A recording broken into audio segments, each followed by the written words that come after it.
All right, we are live on Instagram. We are live on Facebook. We are live on YouTube. However you want to consume your media, we are providing it to you. We've been away for a while.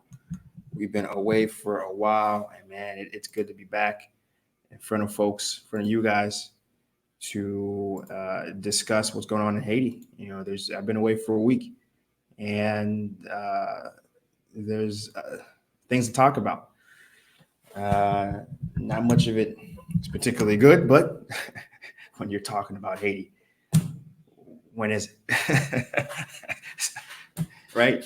But there is good news going on, and we do have a news story on that, and we will engage and talk about that. But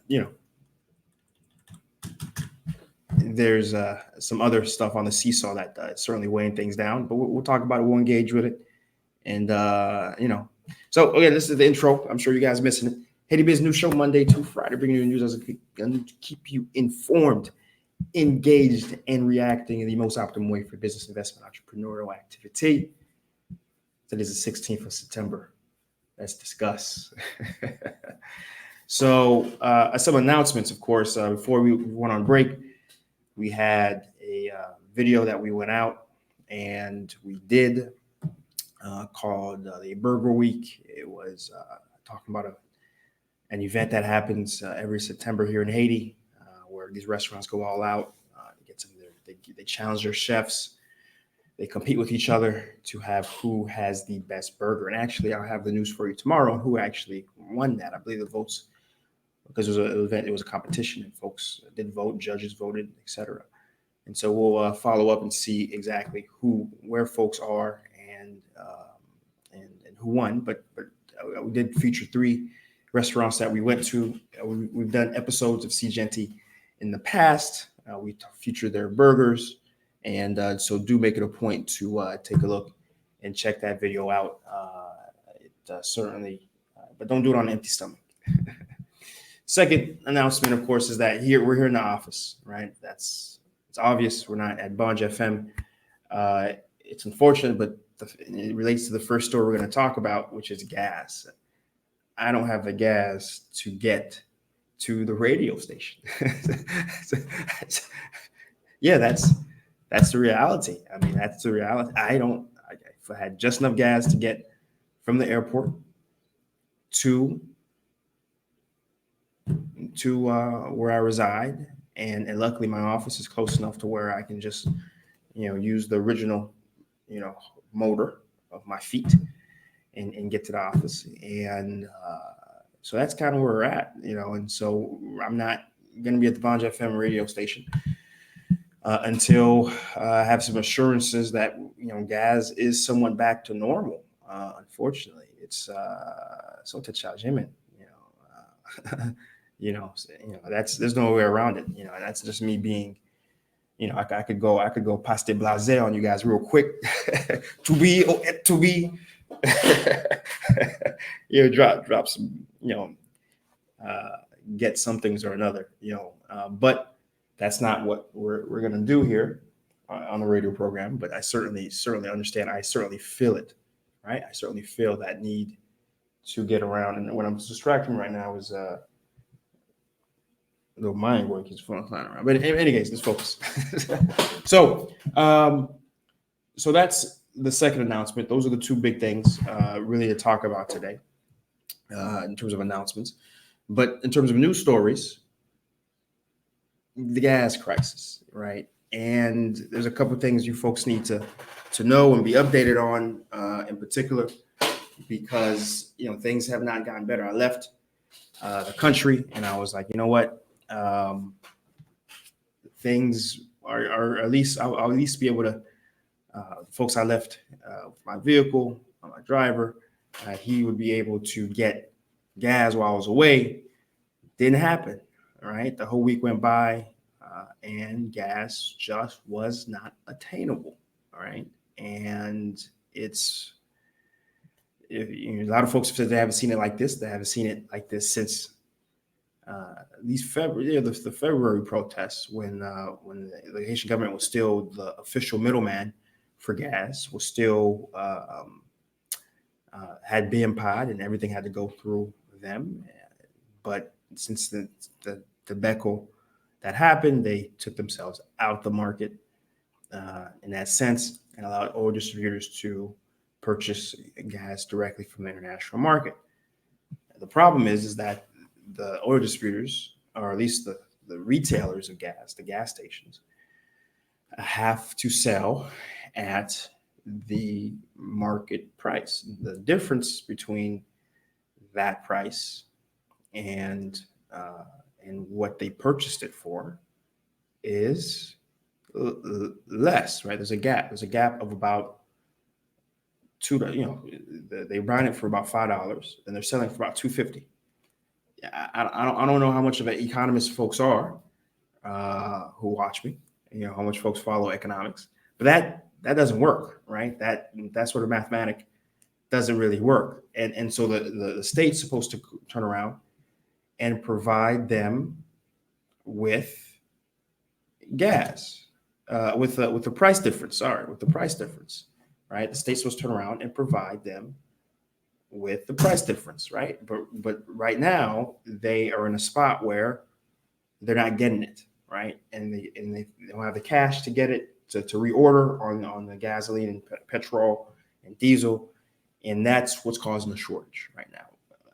The bigger shortage, even though, and there's been some deliveries made, but two things are affecting that. First off, the amount of insecurity that exists right now with folks desperate. There's people attacking the delivery truck drivers, right? There's people attacking the delivery truck drivers just out of the huge, irrational need for gas. And on top of that, there's, between the port where the gas enters in Port-au-Prince and the getting into the city, there is a large, dangerous area, called Martissan, right? I saw a meme the other day on Martissan where even had this little German Shepherd with an AK. and the context was even the guns, even the dogs are strapped in Martissan. Again, this is the one road that allows that connects where the gasoline port is in Carrefour to the rest of the country, right? Not even just Port-au-Prince, but the rest of the country. And that area has been for a very long time a very dangerous area. Even in the best of times, it's a place you make sure your door's locked, you roll your windows up, you drive really fast to get through. And especially now with other things going on, in addition to the fact that we don't have a PM, the fact that we're in transition with a new chief of police, the fact that the UN is officially out the country. All these things have really bubbled up to a perfect stew that made Martissan again already a very volatile place that's choking off oil deliveries from happening, right?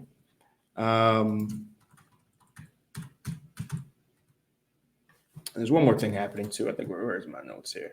Oh, yeah. And of course, there's just the general pent-up demand, right? So because when you go almost 2-3 weeks without gas, right? When you go 2-3 weeks here without gas, I mean, when gas does get delivered, remember, you're not just filling up the tank for your car to drive for the week.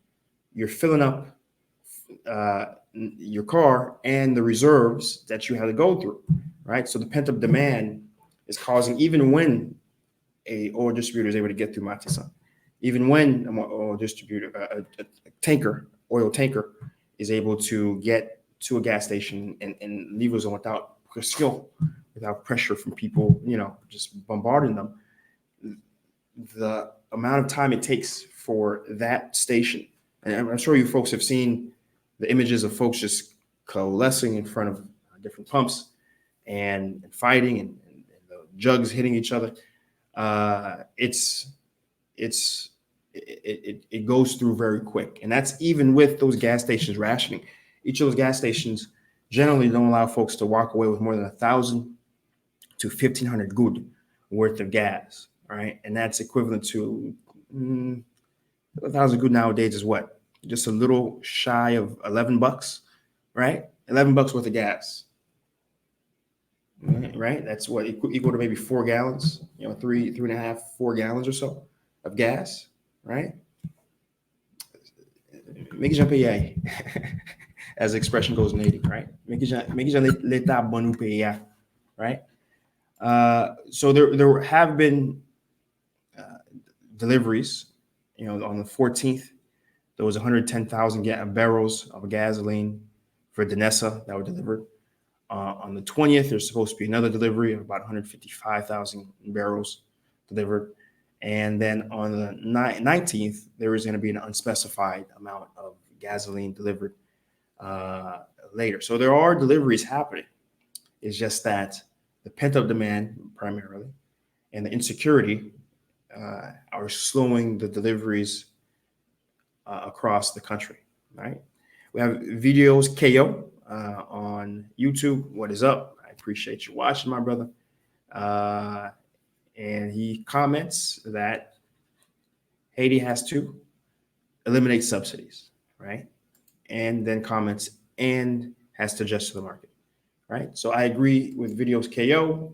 That is a direction they have to go. But remember, the last time they did that, what happened? This is back in June. The country shut down. The country shut down for a week. That was the first massive protest that happened that gotten massive international attention. And of course, that was because gas was raised. Now, though at the time, the request to increase the gas was by IMF primarily to give the Haitian government a very large multi-million-dollar loan, hundred some odd millions, something like that, which, by the way, today still hasn't been dispersed because we don't have a government. The problem with that was that the way the Haitian government executed. From all sources, the IMF wanted the Haitian government to remove the subsidy, but do it intelligently, to do it in a way where, okay, here's an idea. Why don't you guys offer the tap drivers and the moto drivers, who are going to be most affected and most angry, right, for increasing gas? Why don't you offer them some sort of subsidy? If it's costing you $100 million a year for the subsidy, and that's, by the way, roughly what the subsidies cost the Haitian government, why don't you guys say, okay, we'll say 50 mil. All right, already you're saving $50 million. We're going to put 50 mil aside for the coming year, and we'll provide a direct subsidy to the tap drivers in a form of, little credits, little coupons that you distribute. And then when it comes time to pay their gas, they provide it. And then the gas station turns around and gets it from the government back for the price difference. And then slowly phase that out, over time. And while you're phasing that out, you keep increasing the price, right? That was a direct suggestion for the Haitian government. The government was like, we got a better plan.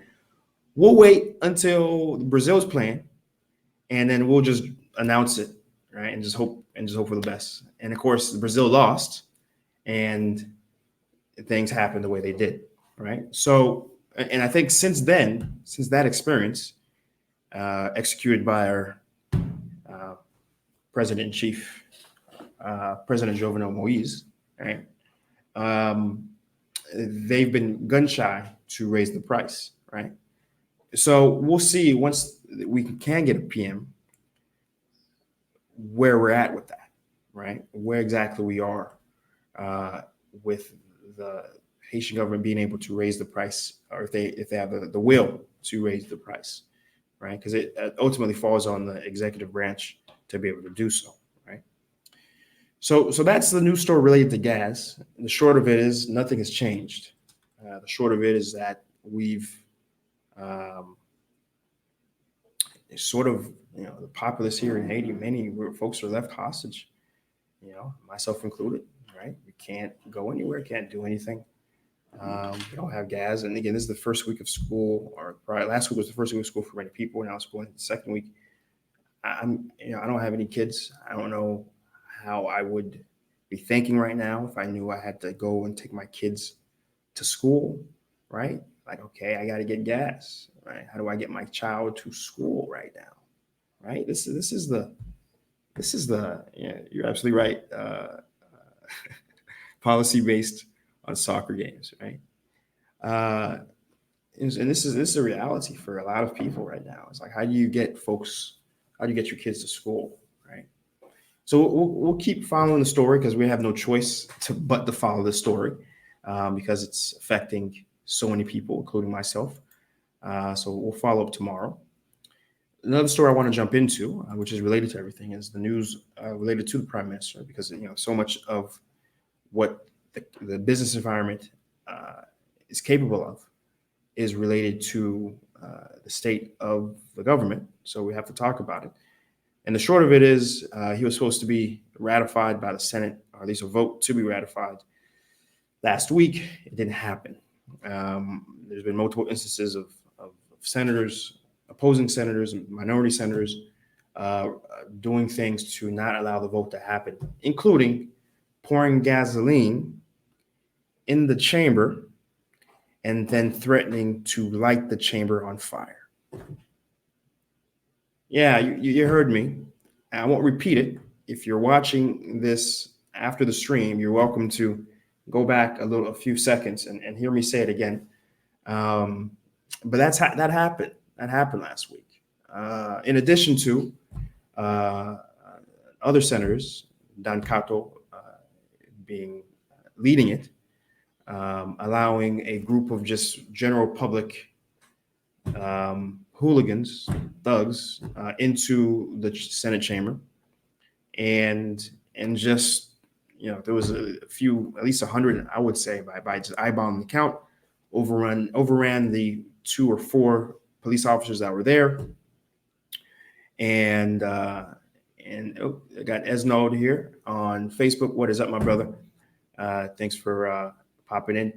I opened up the cast to say that Banja FM still about, but I can't get to the radio station. Nobody get gas, my friend. Nobody get gas. Right? There's no gas. I can't get to the radio station. So, and until there is some normalization on gas, it doesn't make sense to be burning the gas to get to the radio station for right now. And so we're going to be here in the office until there is some normalization of gasoline. And because right now gas is more precious than gold right now, so you have to be very tactical on when you start your engine, and that is a reality people are facing in the country in the year 2019. Okay, so anyways, thanks for the question, Esnod. I appreciate it. Just a quick update for folks who came in late on the stream. That's what's going on. You guys are expecting the big Banja FM stuff in the back. Again, unfortunately, I'm unable to get to the radio station. I don't have gas. So to finish up on the story with the PM, they poured gas on the chamber floors. And a group of senators allowed a bunch of public hooligans to get into the chambers. There wasn't. They didn't do as much damage as the senators themselves have performed in the past week prior, when senators did vandalize the chambers, though I believe that was the lower house that was vandalized by the senators there, or by the deputies there. And of course, there was accusation of $100,000 being passed around by the Senate president, Carl Murat. I don't care about these senators. I don't care. I'm mispronouncing their names, honestly. Carl Mutava, whatever. They're not worth a damn. I'm just a rare instance of me giving my personal opinion, right? Was going around and providing $100,000 to other senators to actually execute the vote. And that was just a quote, about 100,000. They were going up to $500,000 in terms of trying to get folks to actually vote the prime minister in. So that's where we're at with the prime minister and the votes. Okay, between the vandalism and the outright accusations of incredible corruption happening.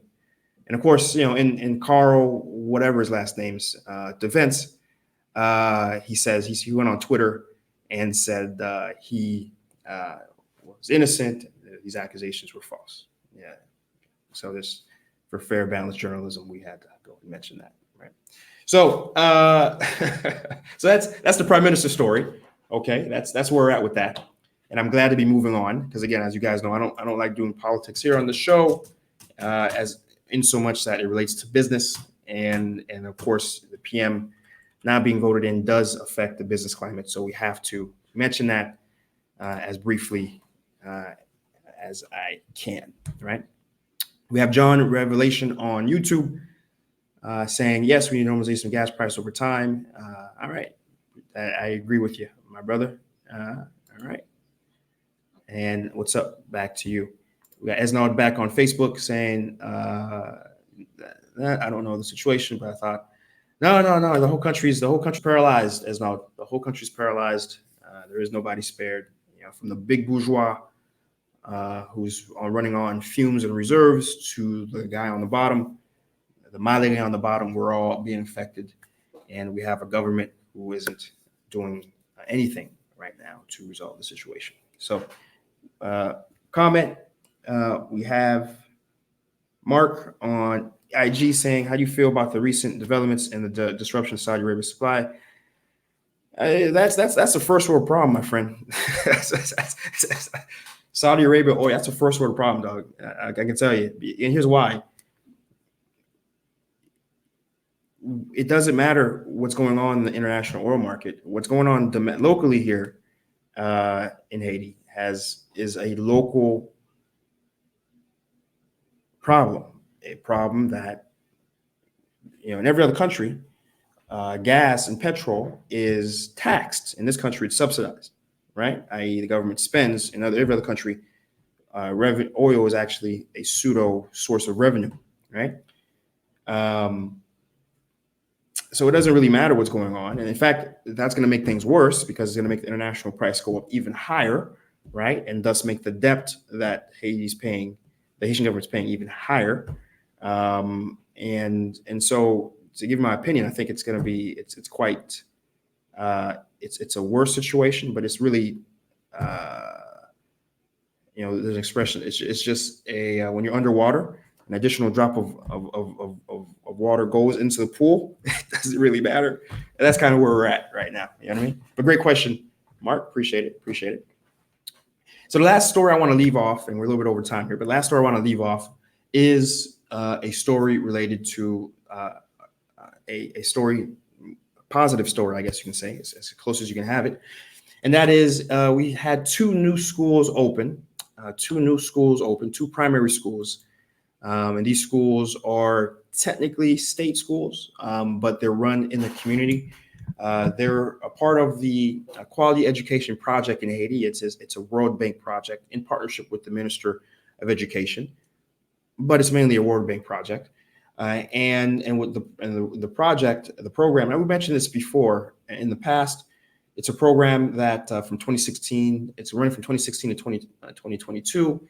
And the point of the program is to establish schools, create new schools within areas of Haiti that haven't had access, right? And you're talking about in the provinces, areas that are very far off.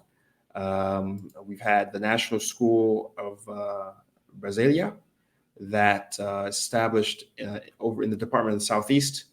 And then we had the National School of Simon, installed over at Anzeville, over in the Department of Nipe. Actually, go back to the first school, Banet is where that first school was installed, and the second school, again, Anzeville, excuse me. And so the first school, the price tag of the first school, $650,000. The price tag of the second school, $400,000. I've seen a few photos. These schools are anti-seismic. They and altogether, the capacity of these schools are at 320 students. Just out of curiosity, I haven't done this math beforehand, but let's see. That's basically $1 million, right? That's USD we're talking about. We're not talking about good. That's $1 million. Divide that by 320 students. That's about $3,000 per student to build these schools. Well, I don't know. I'm not sure how right that sounds like. To me, that sounds a little high. But also, these schools where they're being established, however, are very remote, i.e., building materials, things of that sort, really have to be exported out of Port-au-Prince into these very remote areas, right? In terms of maintenance of these schools are going to be community run, and meaning there are, though they do provide grants to a lot of these students once they do enroll, but a lot of them are going to be based off the model of private schools where there are going to be some contributions required of those participating, right? And that only makes sense in terms of being able to maintain that environment, that academic facility, right? Paying the teachers' salaries, et cetera. Because we know, depending on the state, for those things is a very bad move, because you're able to go months to years without getting paid. And so altogether, there's been 61 schools, community schools built by this program, and growing, right? So I want to leave you guys with that news story, right? Something that can get lost in a lot of the nonsense that's going on. That's the whole point of this. What I do here is to find stories that do get lost and to share them, because despite the incredible difficulties going on in the country, there is development happening, both at the smaller private level and at the larger, more organized level, that are moving the country forward, despite the government's best efforts to constantly move the country backwards, right? So that's where we're going to end it today. Again, we're back, guys, Monday to Friday, all right? You guys, being in front of this thing and yapping, I missed it. It's good to be back, right? There's a lot of other news stories, by the way, that I missed, that we're going to talk about tomorrow and coming up. For example, China wanting a piece of the pie. We're going to, I'll just give you a little tease on that. We're going to talk about that tomorrow. And a lot of other news stories that we missed in the week we've been away that we're going to bring back and discuss with you guys on here. So don't miss it.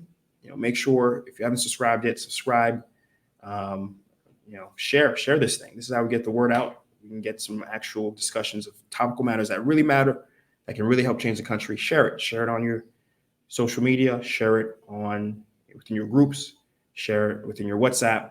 Right? Let folks know we have this sort of thing that exists online, right? And that's it. That's where we're going to leave it, right? Until we're back. Oh, wait, actually. And Gary Tech, all right, man, I appreciate it. Gave me a appreciation and a happy birthday shout out. All right, appreciate it, brother. Thank you. All right, guys, until we're back at it again, we're back at it again, guys. Peace.